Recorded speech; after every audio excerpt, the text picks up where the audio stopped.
Hey, what's going on out there, YouTube? What's up, YouTube? This is SEL0320. Got my man Kenny, he's back.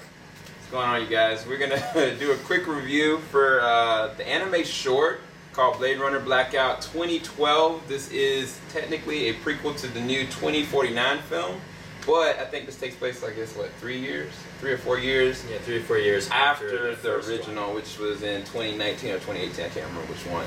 But we just were going to do a quick review of it. Kenny, what did you think about it? Beautiful. What, like, animes wise, like the art style, the tone of it, beautiful. Especially for, you know, honestly, like just about 13 to 12 minutes of actual footage.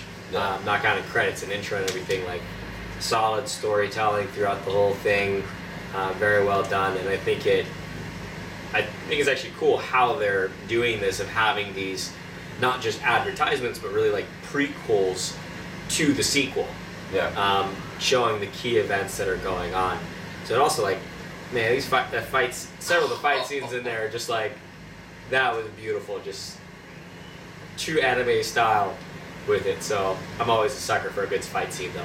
Yeah, I felt like it was just a taste. I was like, you could have given me like a small series just off of this, especially like 15 minutes long. Oh yeah. And from my understanding, they used the director of the Animatrix, Cowboy Bebop, Samurai Champloo to direct this, on top of the writers that initially on everything they're doing. And I think that, to Kenny's point, the animation is great and the fight sequences are great, but even the storytelling, like, this is a direct extension from the original straight into the new one, because like now, like, from before, I guess the Taro Corporation, you know, they took flack from what happened, so they developed the next 8.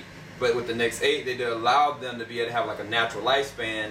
But then something happened where they're using the registration because people still have fear. They have fear of what they can't control, even though they created this, you know, genetically altered people that aren't really androids, but they're real people. They're just augmented, you know, biologically. And so they use that registration to hunt them down, like unsanctioned. Not even like Blade Runners, but anybody could do it. And so the whole purpose of this movement in this episode was, I guess, the characters Trixie and Iggy, they decided to go and put a stop to what's kind of going on as far as the registration stuff. So they were going to burst out an EMP, and then they were going to go to the record files in every different local area, and they had different cells that were willing to kill themselves just to get these records off the air. So anybody that was a replicant, they maybe had a chance to actually thrive and live. And should they? And you know what I'm saying? I think that's the thing about this whole entire series. It begs the question, why is there so much prejudice to something you created? You know, you initially make them as slaves, and then now, like, when you give them a natural lifespan, people still want to kill them out of fear and out of prejudice. And so I think in this short, like, it was very profoundly added on. Like, I'm now wanting to know where is this going to go for this group of people. I don't know, you got anything? Well, it's like, I mean, the whole series, whenever you get into the ideas of androids or cyborgs or anything in the sci-fi realm, you're really getting into what does it mean to be human. Also, the morality question of playing God, and that all of that goes in. And so with this being that the replicants actually fighting back, honestly, just for a chance to live. So it's, again, going in there and what, you know, human rights and all this, so it's great in there. And that's actually the cool thing, where both of these main characters being replicants, but the third person that really helps them with this is actually a human. Oh yeah, Red.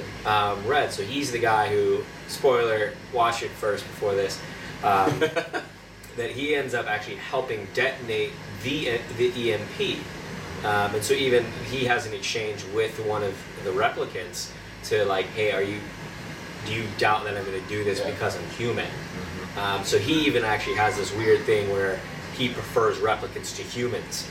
So it's also, you get into self-hate and all this, and trying to idealize certain things too. So it's all of that. You're always going to get into that kind of stuff with this. So it'll be really, really interesting to see how they take it. I think probably going to watch the other 2 prequel shorts. But yeah, so this actually be a movie that you should check out. So you should check out this short, but also, like, probably join us when we watch Blade Runner. This comes out next week, right?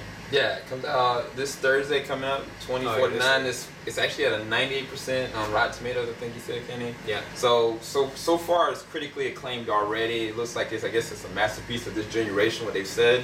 But again, this is something that'll help platform you to seeing where this is gonna go. I think me and Kenny are gonna check out like 2 shorts real quick a little bit later on tonight. So hopefully y'all enjoy whatever we talk about with that.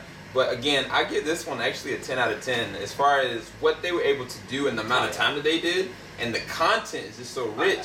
And I think that the question that keep going on in my head is like, you guys are replicants. You guys are faster, stronger, but you choose to allow yourself to be repressed. You know what I'm saying? Like the girl, Iggy, or whatever her name, I think Trixie, she was just sitting there on the side about to get shot or whoever else, like assaulted, until Iggy came up and saved her. But she had more than capability of defending herself. But she's choosing to be subjugated to whatever attacks is happening. Yeah. And now they're banding together, and doing something about it. So we'll see. What do you give this one as far as? Yeah, 10 out of 10. Same here. 10 out of 10. It's beautiful. So, well, we gotta go, guys. Keep it locked, JVS. We ain't gonna stop. Peace, everybody.